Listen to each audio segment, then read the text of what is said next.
할렐루야. 우리 옆 지체들에게 인사할까요? 세계에서 제일 존귀한 분 반갑습니다. 할렐루야. 네. 정말 세계에서 제일 존귀하게 보이시나요? 네. 그럼 다시 한번 읽어볼까요? 세계에서 제일 젠틀해요. 세계에서 제일 젠틀해요. 예, 남성에게는 젠틀이라고 하고 여성에게는 뷰티풀하다고 이렇게 쓰면 좋겠습니다. 할렐루야. 네. 여러분 얼굴이 해같이 빛나고 너무 아름답습니다. 할렐루야. 눈이 부셔요. 제가 어떻게 할지를 모르겠습니다. 여러분 사랑하고 축복합니다. 네. 세계에서 제일 멋진 인생이 되게 해주신 하나님께 감사드리며 우리들이 또 거기에 품위 있게 살아야 되겠죠. 할렐루야. 네. 지금은 사순절 기간이죠. 사순절이 뭐냐라고 말한다고 하면 부활절까지 주일을 제외한 40일 동안의 기간을 사순절이라고 그래요. 그러니까 보통 46일 정도 되는 것 같아요. 시작점이 부활주일을 기점으로. 그럼 부활주일은 언제로 정하느냐? 그럴 때 춘분이 중요해요. 춘분이 지난 다음 보름, 춘분 3월 21일을 지나고 보름이 온 다음의 주일날, 이때가 부활주일이에요. 그러니까 3월부터 4월 사이에 항상 부활주일이 있다 하는 거고, 사순절은 2월 한 20일경부터 출발해서 이렇게 어떤 때는 3월달에 출발하기도 하고 그러죠.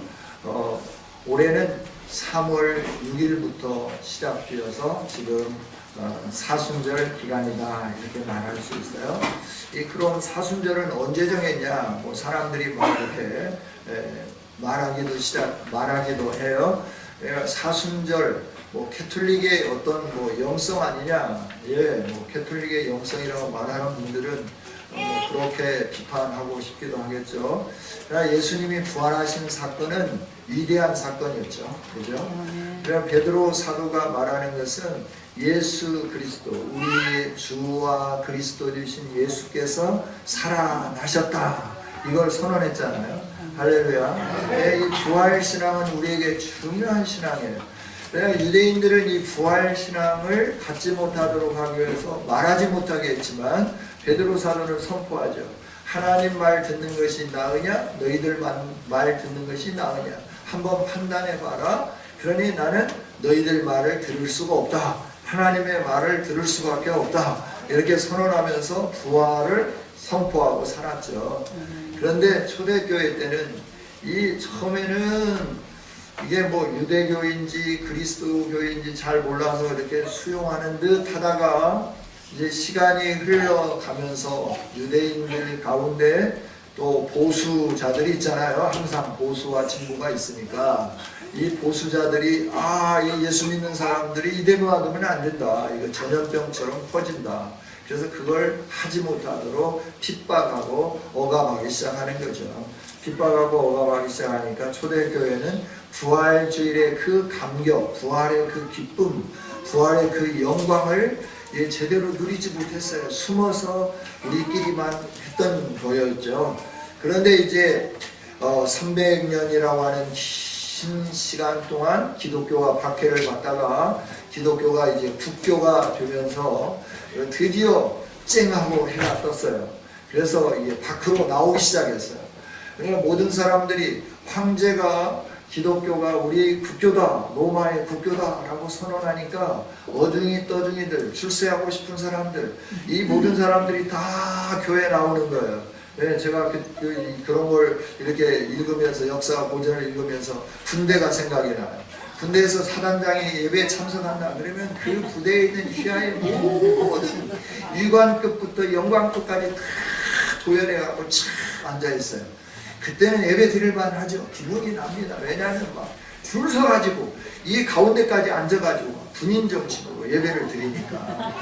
그런데 이제 이 인간이 불교신자다 그러면 다 어디로 갈까요? 그냥 어디로 다 가요. 교회는 진짜 신앙인들만 모이게 되는 거예요. 여러분 그때도 그랬다라고 하는 거예요. 황제가 예배당에 나오니까 그러니까 이제 출세하고 싶은 사람들이 원로나 무슨 뭐 이 장광급이나 이런 사람들이 막 황제한테 눈도장 찍어야 되잖아요. 당신이 믿는 예수님 나도 믿어요. 그러면서 그러니까 막 이렇게 나오기 시작했어요. 그래 나오기 시작해서 이제 주님이 부활하신 이제 이 교회에서 이제 이 날을 우리가 축제의 날로 이렇게 정해놓고 우리가 예배를 드려야 되겠다. 근데 그 날을 찾으니까 이게 숨어서 하다 보니까 그 부활하신 날을 제대로 이렇게 찾지를 못하는 거예요. 그러다 보니까 유대력에 의하여서 이때가 부활절이다. 또 로마 기독교인들은 이때가 이다. 그러니까 이게 이제 서로 유대인 그리스도인과 헬라인 그리스도인 사이에 이 부활절 갖고도 이제 막 이런 어떤 그 논쟁이 벌어지고 그러는 거예요. 그래서 이제 황제가 니케아 종교회의에 이 양권을 상정을 해요. 언제가 우리가 부활주일의 축제로 드려야 할 건지 여러분들이 역사의 고증을 통하여서 하나님의 음성을 들으면서 부활주일을 정해주세요. 부활주일을 정해주세요.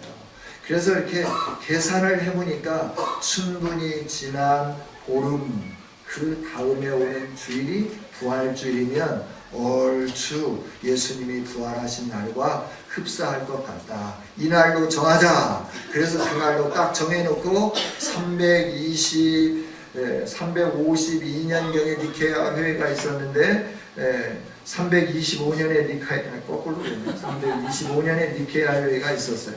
그때부터 시작해서 이제 교회가 전 교회적으로 함께 이 부활주일 날을 정하고 이렇게 왔죠. 그러다가 이제 이렇게 한쪽으로 가고 한쪽으로 이렇게 가는데 그 어두운 그늘 속에서 하나님의 이 진리를 보수하던 사람들이 1500년, 600년대 16세기에 들어서 종교개혁을 하면서 제대로 된 이 교회가 이제 세워지게 되고 그래서 이제 구교다 뭐 이렇게 한 구교가 있고 우리가 있는데 원래 함께 부활주일을 지키다가 오늘 우리가 이렇게 지키게 되는 거예요.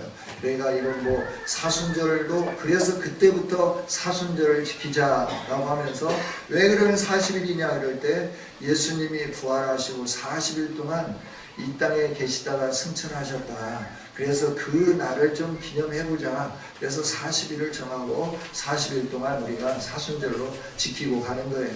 사순절 그러니까 뭐가 사순절인지 우리가 모르면서 사순절이네. 원래 사순절이라고 하니까 사순절인가 봐. 이러면 안 되죠. 이런 부분들 좀 우리가 좀 명쾌하게 알아야 되겠다라고 해서 제가 잠깐 동안 이 말씀을 전하는 거죠. 그래서 사순절 기간 동안에는 우리가 특별히 예배에 전념하면서 해야 되고 그 다음에 두 번째 참회하면서 기도하는 거고 세 번째 교육을 받는 거예요. 왜 우리가 고난주간 종려주일에 이렇게 세례 성찬 예식을 하잖아요. 성찬 예식을 하는데 세례와 학습을 받을 사람들을 이 40일 동안 계속해서 교육하는 기간이다 라고 하는 거죠. 네 번째는 이 부활의 주님을 증거하면서 사는 거죠. 전도에 힘쓰는 거예요. 다섯 번째는 교제하면서 사는 거죠. 사랑의 교제를 나누는 거예요. 그래서 여러분 부활절 오기 전에 여러분 주변에 있는 사람들에게 딸기도 한 박스씩 사다 주면서 교회 나오라고 말하면 안 돼요. 절대. 딸기를 사다 주시면서 뭔 딸기? 그냥 생각나서. 네. 그 다음 날은 이제 또 무슨 쇼팅류 하나 가져가서 무슨 기름? 생각나서. 네. 부활주일에 우리 같이 교회 갑시다 이런 말 절대 하면 안 돼. 그냥 생각나서. 내가 딸기를 사려고 보니까 생각났어. 영희 엄마가 생각났어. 그냥 이렇게 하는 거예요. 내가 이 40일 동안 우리가 계속 하다 보면 그들의 마음이 좀 감동되지 않을까 생각을 해봐요. 그러면 순이 엄마 교회 다니지? 뭐지 뇌물이지? 내가 알아. 내가 언제 갈게. 언제 가면 돼? 이렇게 나오는 거죠. 예. 그러면 이 빈자리가 다 채워지게 될 줄 믿습니다. 할렐루야. 예, 전도하면 돼요. 예, 하면 돼. 그냥 막 가서 예수님 믿어야 된다고 막 이렇게 역설적으로 하려고 하니까 설교 그만해. 난 설교 듣기 싫어. 설교가 아니고 잔소리 그만하라 하는 거죠.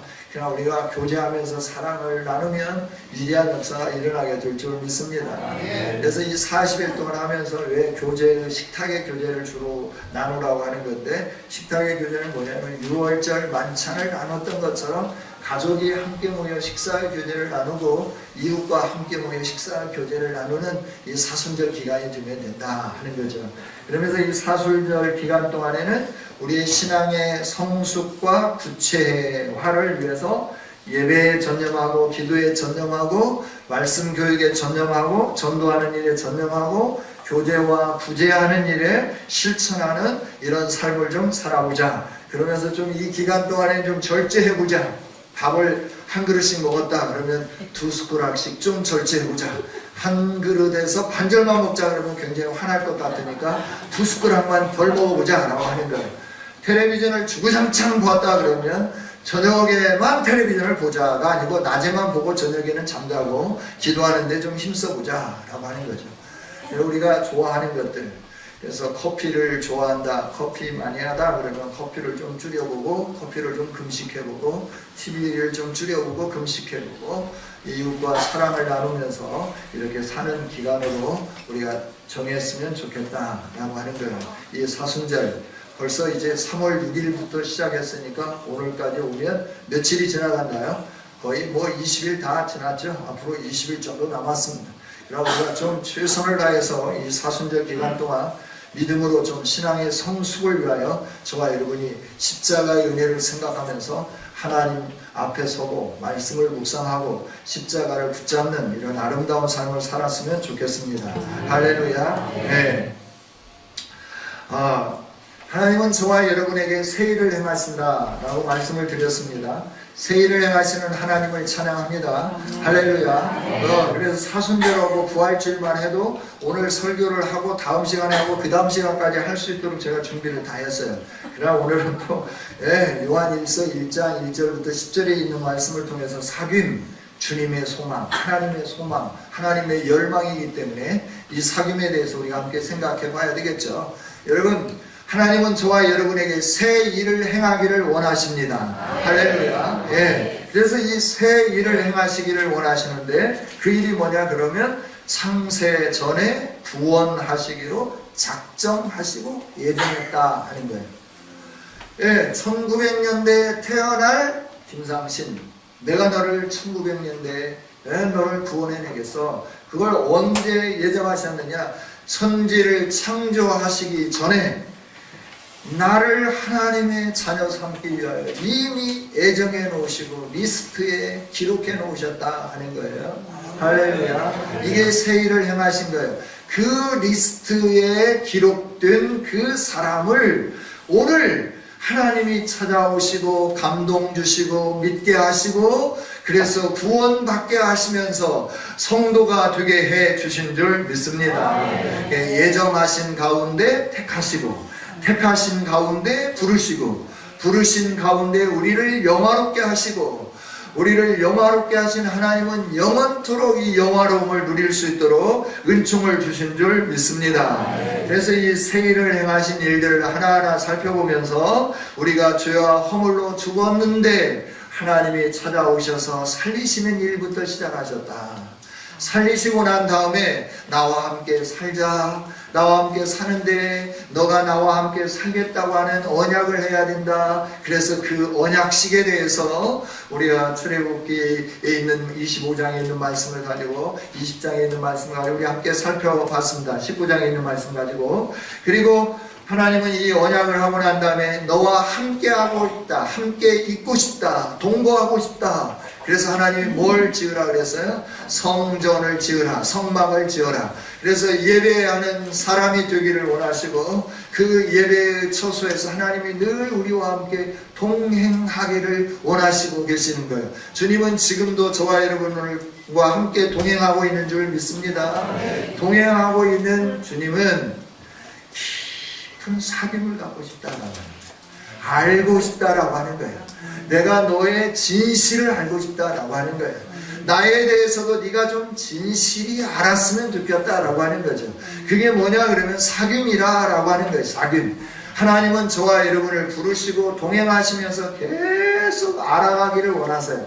알고 싶다 이 단어를 그냥 우리가 쉽게 귀에 들어오도록 사귐이라고 하는 그 단어로서 오늘 함께 말씀을 나눠보려고 해요. 사귄다라고 하는 것은 우리가 이 사귐 그러면 일반적으로 우리 세상적인 그에서는 하나 되기 이전에 서로를 알아가면서 사귀는 것으로 이렇게 생각을 하잖아요. 그런데 하나님은 우리를 이미 애정하시고 불러주시고 죄와 허물에서부터 살려내신 다음에 내가 이렇게 사랑하는데 나와 함께 사랑할 수 있겠느냐? 오케이, 그러면 언약하자. 약속을 하는 거죠. 새끼 손가락 고리 걸고 꼭꼭 약속을 하고, 약속하고 난 다음에 우리 약속만 하고 말 거냐? 우리가 함께 해야지, 동행해야지. 그래서 하나님의 집 안에 머물기를 원하시는 거예요. 그래서 예배하기를 원하시는 거예요. 저와 여러분이 예배함으로 인하여 하나님과 동거하고 동행하는 삶을 이 세상에서 이렇게 나타나 보이는 것이 되는 거죠. 이렇게 동행하면서 알아가는 거예요. 여러분 부부간에 살면서도 말입니다. 몇십 년을 살지만 뭔가 의견이 이렇게 갈리어져 가지고 서로 언쟁할 때가 있잖아요. 언쟁할 때는 뭐라고 말을 해요? 도대체 당신이라고 하는 사람은 내가 몇 년을 살았는데도 알 수가 없다라고 하는 거죠. 여러분들은 전혀 그렇게 안 하는군요. 지금 다 알고 있고 그래서 충분히 그래서 이런 말을 하는구나 이해하면서 그래 잘했어요 박수 쳐주는 여러분에게 내가 이렇게 말을 해서 대단히 죄송합니다. 그러나 살아보면 살아볼수록 미스터리예요. 그렇죠? 이해가 안 되는 부분이 너무나 많은 거예요. 안 그래요? 그래요. 좀 그런다고 좀 끄덕여 보세요. 근데 죄송해요. 이렇게 다툴 사람이 안 계시는 분들한테 또 이렇게 말하니까 미안해요. 다툴 사람 있는 사람들만 대답을 하십시오. 예. 우리가 결혼을 하고 죽고 못 살아서 결혼을 해도 신혼의 단꿈이 오래 가지는 않아요. 많이 가면 3년, 7년. 그러고 나면 소위 뭐가 오여요? 권태기라고 하는 것이 와요. 권태기라고 하는 것이 오면 도깨비같이 보이기 시작하고 여우같이 보이기 시작하고 그래서 내가 이거 제대로 그때는 내가 왜 콩깍풀이 씌었지 이러면서 눈을 좀 비벼보고 내가 제대로 이거 선택한 건지 이러면서 이제 권태기가 오죠. 그러나 이 권태기를 슬기롭게 잘 극복해 나가면 사랑이 돈독해지고 그 가정은 행복이 넘치는 웃음이 넘치는 이 사랑스러운 가정이 되는데 이 권태기를 극복하지 못하면 한 지붕 안에 살기는 하지만 여러 사람이 사는 거예요. 한 몸이 아니에요. 여러 사람이 살아요. 한 방에서 잠도 자요. 그런데 여러 사람이 자고 있어요. 한 몸이 사는 게 아니라고 하는 거예요. 이 권태기를 극복해야 돼요. 신앙생활도 마찬가지인 것 같아요. 신앙생활도 첫사랑을 잃어버리면서 살 때가 너무 많은 것 같아요. 여러분은 첫사랑을 유지하면서 사나요? 우리는 첫사랑을 유지하면서 살아야 할 줄 믿습니다. 그렇죠? 첫사랑을 유지하면서 살아야 된다라고 하는 거죠. 여러분 하나님이 우리를 부르시고 난 다음에 그 하나님의 사랑에 감격해서 눈물을 흘리고 콧물을 흘리고 감격스러우면서 어디든지 가오리다. 아골골짝 빈들에도 아골골짝 빈들에도 주님과 함께라면 가겠다라고 하는 거예요. 아골이 어딥니까? 십자가에서 죽는 곳이에요. 그곳이라도 가겠다라고 하는 거예요. 빈들 굶주려도 좋다라고 하는 거죠. 멋진 옷을 안 입어도 괜찮다고 하는 거예요. 목욕을 제대로 못해도 괜찮다고 하는 거예요. 주님이 함께 하신다고 하면 나는 어디든지 가겠습니다 이렇게 고백을 해요. 그런데 세월이 지나고 나면 아, 주님 그때 내가 좀 헷갈하게가지고 그런 고백을 한 것 같아요. 이제 그거 아닌 것 같아요. 내가 정신 차리고 보니까 세상에서 좀 누릴 것 좀 누리고요, 세상에서 좀 할 것 좀 하고요, 그러고 난 다음에 주님하고 같이 하면 안 될까요? 이러면서 권태기가 시작되기 시작하는 거죠.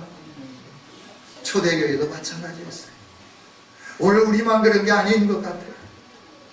사도 바울이 예배소설을 쓰기 시작할 때는 50년대에서 60년대에 쓰기 시작했어요.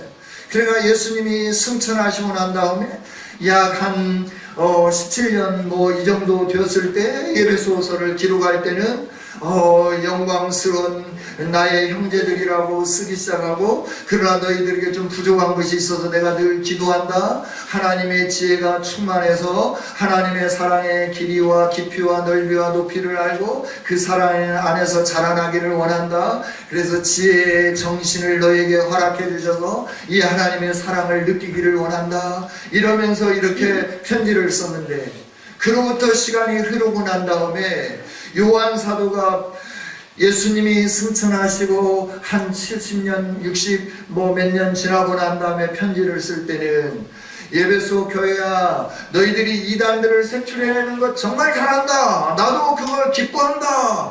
그런데 내가 너에게 책망할 것이 있다. 처음 사랑을 버렸다. 권태기에서 벗어나라! 라고 예수님이 선언하는 거예요. 할렐루야. 여러분, 가정생활의 권태기에 느끼고 있습니까? 벗어나십시오. 지금부터 남편을 존중하고 사랑하기를 원합니다. 아내를 여러분 몸을 다 들이면서 사랑할 수 있기를 원합니다. 할렐루야. 권태기에 머물러 있으면 안 돼요. 이 권태기는 사단이 침범하는 기회예요.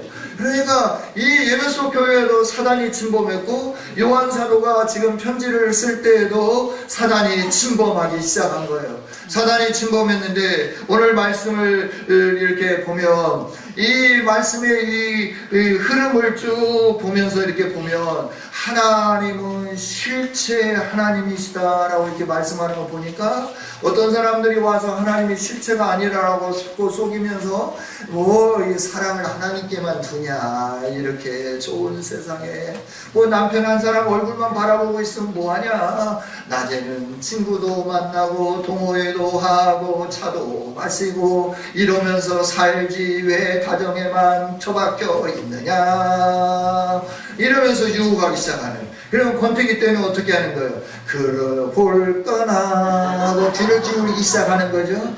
그래서 날 보러 와요. 그러면 거기 나가기 시작하는 거예요. 그러면 이제 가정의 문제가 심각해지기 시작한다라고 하는 거예요. 이 신앙생활도 마찬가지다라고 하는 거예요. 예수님을 믿으면서 살아가는데 말입니다.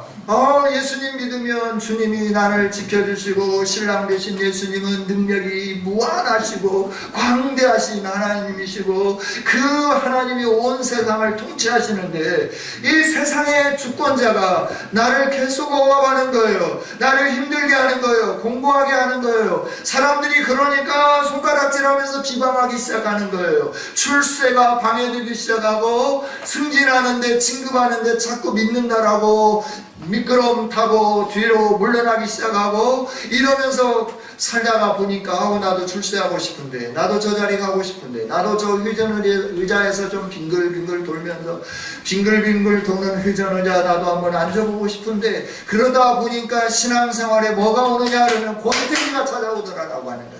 하나님을 사랑하면서 힘들어나 아골골짝이나 복음 들고 내가 주님과 함께라고 하면 어디든 가겠습니다 라고 선언했던 내가 어느 순간에부터 주님 이건 좀 아닌 것 같아요. 내가 돈 좀 벌고요, 내가 건강을 위해서 좀 내 몸을 좀 만들고요, 주님 내가 출세하고요, 주님 내가 뭔가 좀 업그레이드하고 그 다음에 주님과 함께 동행하면서 사귀면 안 될까요? 이러면서 주님을 소원하게 생각하며 나가더라라고 하는 거예요. 이때 주님이 말씀하시는 거죠. 아니야, 그것은 생명의 길이 아니야. 아니야, 그건 죽음의 길이야. 나와 함께 하는 것이 생명의 길이야. 내게로 와. 내 사랑을 알았으면 좋겠어. 내가 너와 그래서 사귀기를 원하는 거야. 이 권태기가 오지 않도록 하기 위해서 너가 나를 알고 내가 너를 알고 그러면서 서로 깊은 사귐 속에서 친밀함을 누리면서 하나 된 이 몸에서 떨어지지 않기를 원하는 거야. 이게 내 소원이야 라고 말씀하는 거죠. 할렐루야. 여러분, 하나님은 저와 여러분과 깊은 사귐을 통하여 한 몸을 이루면서 영원토록 헤어지지 않기를 원하고 계신 줄 믿습니다. 때가 요한일서가 기록될 당시에 이단들이 나타나기 시작했어요. 요한서 보면 요한일서, 2서, 3서 그러잖아요.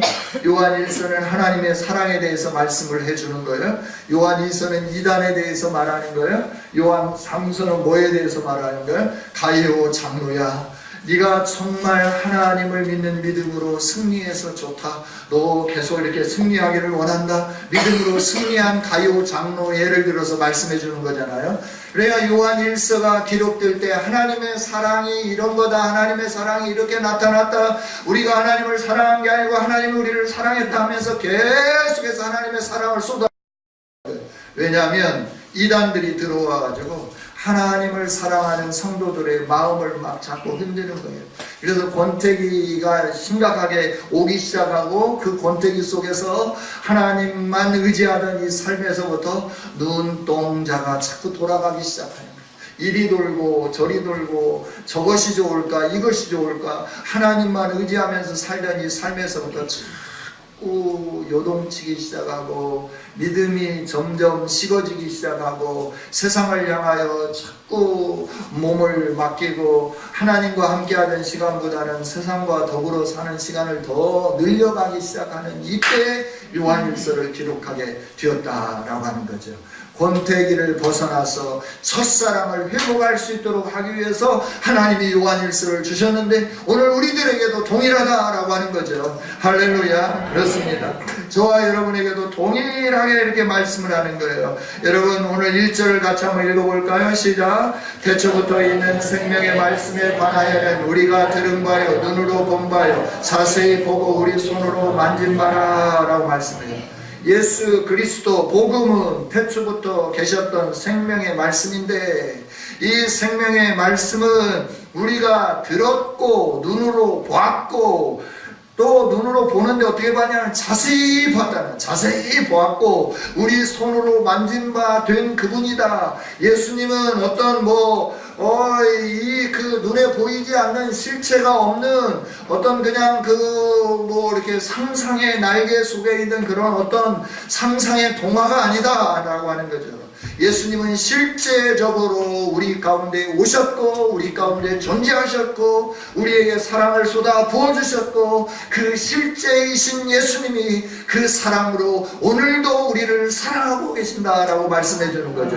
할렐루야. 왜 사귀기를 원하느냐? 이 예수님의 실체를 날마다 느끼고 보고 자세히 보고 만진 바 되게 하기 위하여 예수님은 계속해서 우리와 사귀기를 원하고 계신 줄 믿습니다. 그래서 오늘 3절에도 보면 뭐라고 말씀하느냐 그러면 같이 한번 읽어볼까요? 시작. 우리가 보고 들은 말을 너희에게도 전함은 너희로 우리와 사귐이 있게 하려 함이니 우리의 사귐은 아버지와 그의 아들 예수 그리스도와 더불어 누림이라. 아멘. 더불어 사귀기 위함이다. 이 사귐을 누리기 위함이다 라고 말씀해요. 요한 사도의 일행이 이 편지를 쓰면서 우리가 보고 들은 바를 너희에게 이렇게 전하는 까닭이 있다, 이유가 있다. 그건 뭐냐 그러면 너희와 우리 사이에 사귐이 끊어지지 않기를 원한다. 믿음으로 서로 깊은 교제를 나누기를 원한다. 이 믿음의 교제를 우리가 너희와 함께 깊게 나누기를 원하는 이유가 있는데 그 이유는 뭐냐 그러면 내 안에 계신 예수 그리스도와 하나님과 우리의 사귐과 너희도 같이 더불어 그 사귐을 누리기를 원합니다 라고 말씀하는 거죠. 여러분, 하나님은 오늘도 우리 심령 한 분 한 분하고 깊게 사귀기를 원하고 계신 줄 믿습니다. 그러면서 이 사귐을 통하여 뭐 하기를 원하느냐? 4절입니다. 같이 읽어봅니다. 시작. 우리가 이것을 쓰면 우리의 기쁨이 충만하게 하려 함이라. 아멘. 하나님과 사귐으로 말미암는 기쁨이 충만한 사도와 사도와 함께하는 그 사람들의 기쁨의 충만함을 이 편지를 받는 모든 교우들과 교회 성도들이 그 기쁨으로 충만하게 채워지기 위해서, 그래서 하나님은 우리와 깊게 사귀기를 원하는데 왜 사귀기를 원하느냐? 하나님이 주시는 기쁨이 충만하게 하기 위해서 저와 여러분과 함께 사귀기를 원하고 계신 줄 믿습니다. 그렇죠? 평화로 하늘에서부터 내려오니 하나님은 우리에게 그 하나님과 깊이 사귐으로 말미암아 위로부터 내려오는 평강, 위로부터 내려오는 감격, 위로부터 내려오는 기쁨이 충만하게 되기를 원하고 계세요. 할렐루야. 네, 우리가 오늘 아침에도 말씀을 드렸지만 일희일비하는 거는 세상에 어떤 것 때문에 일희일비할 때가 너무 많다라고 하는 거예요. 자녀들이 좀 말을 잘 듣는 것 같으면 기쁘고, 성적이 올라간 것 같으면 기쁘고, 그런데 좀 사춘기처럼 이렇게 막 떼국놈처럼 막 이렇게 하는 것 같으면 좀 마음이 막 슬프고, 내가 저놈을 위해서 이렇게 수고해야 된단 말인가 그러면서 헝하고 나약해져 가고 이럴 때가 너무 많잖아요. 그런데 예수 그리스도와 하나님과 깊은 사귐을 가지면 이거와 상관없이 하늘에서부터 주어지는 평화가 풍성하게 임하게 되는 줄 믿습니다. 그 평화가 풍성히 임하니까 우리 마음속에 뭐가 있나요? 기쁨이 솟아나기 시작하는 거예요. 샘처럼 기쁨이 용수 넘치기 시작한다 하는 겁니다. 하나님은 이 기쁨을 우리에게 주시기 위해서 사귀자라고 말씀하는 거예요. 너와 함께 동행하는 것으로 그치는 게 아니라 너와 함께 깊은 사귐을 통하여 내가 누구인지 네가 좀 알았으면 좋겠다. 그리고 네가 나를 온전히 신뢰하며 맡겼으면 좋겠다 라고 말씀하는 거예요. 세상 가운데 네가 환난을 당하냐? 세상 가운데 네가 비방을 받고 있느냐? 세상 가운데서 너의 모든 걸 다 빼앗기고 있느냐? 출세가 안 되느냐? 승진이 안 되느냐? 걱정하지 마라. 내가 너와 함께하면서 너 안에 평강을 주기를 원하고 너 안에 기쁨을 주기를 원한다 라고 말씀하는 거죠. 할렐루야. 그러면서 또 주님이 하시는 말씀이 뭐냐 그러면 5절 이하에 있는 말씀이에요. 너에게 전하는 소식은 이것이니 곧 하나님은 빛이시라. 그에게는 어둠이 조금도 없으시다는 것이니라. 아멘. 사귀려고 하면 네가 빛 가운데로 나와야 된다라고 말씀하는 거예요.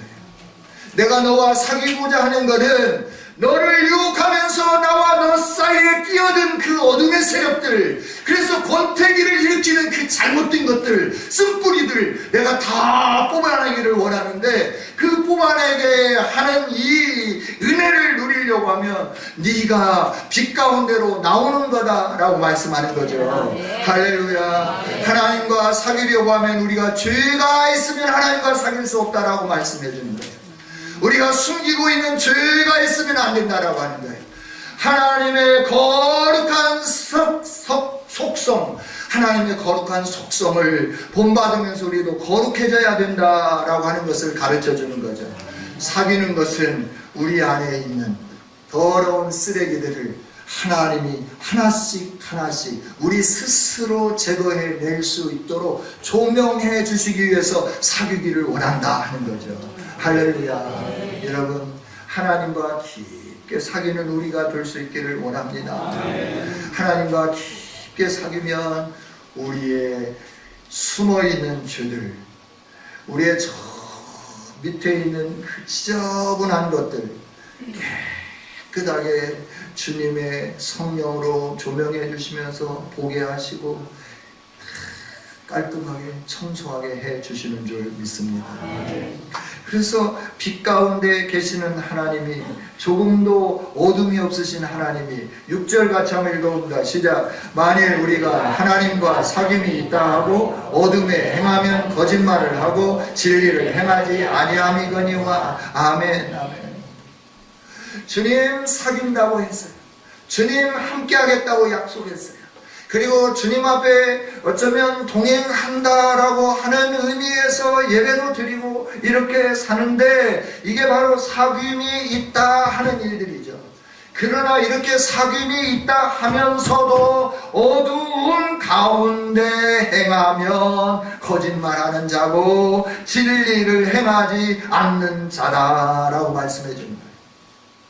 그래서 진실한 주님과 동행, 진실한 주님과 한몸 이루는 이 일을 위하여 하나님은 우리에게 찾아오시면서 내가 너와 사귀기를 원한다 라고 말씀하는 거예요.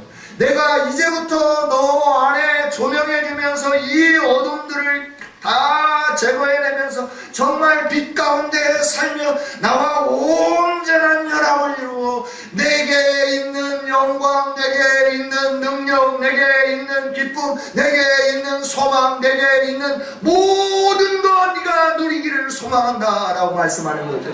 할렐루야. 그래서 주님은 사귀기를 원하고 계십니다. 주님과 함께 사귀어보시지 않겠습니까? 주님의 이 프로포즈에 응답해 보시지 않겠습니까? 우리가 함께 주님의 프로포즈에 응답하면서 주님과 사귄다고 하면 이런 은혜가 주어지게 될 줄 믿습니다. 할렐루야. 기도하겠습니다. 하나님 감사합니다. 우리를 사랑하신 주님, 오늘도 우리와 사귀기를 원하시는 주님 감사합니다. 우리로 하여금 기쁨이 충만하게 하기를 원하시고 우리 가운데 하나님이 주시는 은총이 넘치기를 원하시는 주님, 주님의 프로포즈 앞에 아멘으로 화답하며 나가기 원하오니 주여 받아 주옵소서. 하나님 깊은 사귐 속에서 하나님이 주시는 충만한 기쁨을 누리기를 소망하오니 우리 가운데 자정하시며 우리 가운데 은총과 복으로 함께하여 주옵소서. 예수님 이름으로 기도하옵나이다.